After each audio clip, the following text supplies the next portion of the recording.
Pourquoi, selon vous, les pays occidentaux ne prennent pas des mesures sévères à l'encontre du Rwanda, même s'ils reconnaissent son ingérence dans la situation à l'est de la RDC? Est-ce que vous pensez que cette politique de l'autruche, finalement, suffira pour apaiser les tensions dans la région? Apaiser les tensions, certainement pas, parce qu'on sait que les pays d'Afrique de l'Est ont pris tous position en faveur de la RDC et de l'arrêt du soutien du Rwanda en faveur du groupe du mouvement du 23 mars, donc le M23. Par contre, l'Europe, en fait, essaye de voir comment sortir ses épingles du jeu, parce que justement, la République démocratique du Congo est un très grand pays d'Afrique avec une grande population et surtout des ressources minières de taille internationale. C'est quand même le plus grand producteur de cobalt au monde, les plus grandes réserves de cobalt au monde. C'est également des réserves très importantes d'autres minerais et de métaux comme l'or, comme le lithium, comme d'autres minerais et métaux.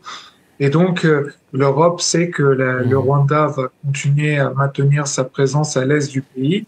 Et dans cet est du pays, il y a des villes qui ont une grande importance d'un point de vue minier, notamment, par exemple, les villes qui ont été prises donc ces dernières semaines, comme Lombichi, qui est donc dans le territoire de Kalehe, au sud Kivu, et qui a été donc prise il y a quelques jours. Mais il y a également des villes importantes, stratégiques, comme Sake, Weremana et Minova, qui ont été prises donc également ces dernières semaines, dans la continuité d'ailleurs avec les conquêtes l'année dernière de Kanyabanga et en 2022 de Bunagana. Certains pays européens ainsi que l'UE elle-même ne sont pas pressés de rompre les accords existants avec le Rwanda. Comment voyez-vous cette situation compte tenu des accusations portées par l'UE à l'égard de Kigali tout de même? Justement, c'est parce qu'aujourd'hui, ce qui compte, ce sont les métaux. Et donc, qui possède ces métaux, qui détient les territoires qui contrôlent ces métaux. Et donc, ils savent que le Rwanda va maintenir sa présence à l'est du pays, en tout cas pour le moment, parce il a cette puissance militaire pour contrôler l'est de la RDC. Et donc, l'Europe ne veut pas se mettre à mal avec le Rwanda et avoir une perte d'accès sur ces minerais et ces métaux. Vous voyez, par exemple, Donald Trump veut le Groenland, veut le Canada.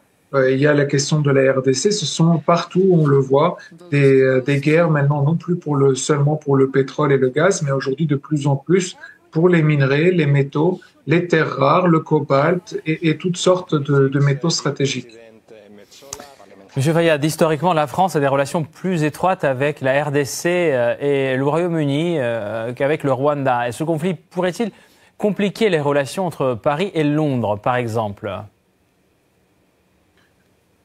Disons que la France a quand même de plus en plus de difficultés en Afrique, et notamment avec la RDC. On sait qu'il y a eu énormément de problèmes entre les deux présidents, le président Tshisekedi et le président Macron, lors d'une conférence de presse qui est restée mémorable, où Emmanuel Macron a voulu donner une leçon au président Tshisekedi qui a réagi de manière assez forte et qui avait été applaudi un peu partout en Afrique.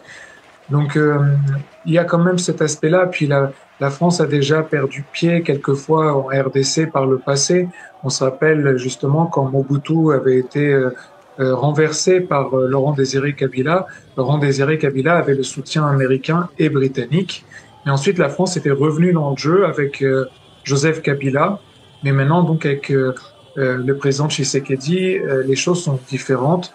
On sait que le président Tshisekedi est extrêmement proche, notamment d'Israël, puisque c'est Israël qui fournit énormément l'aspect sécuritaire en RDC, et notamment pour la sécurité même du président de la République, mais également dans le fait de se défendre face au M23, qui lui a donc le soutien du Rwanda, et on dit par ailleurs le soutien également discret, mais sûr, du Qatar.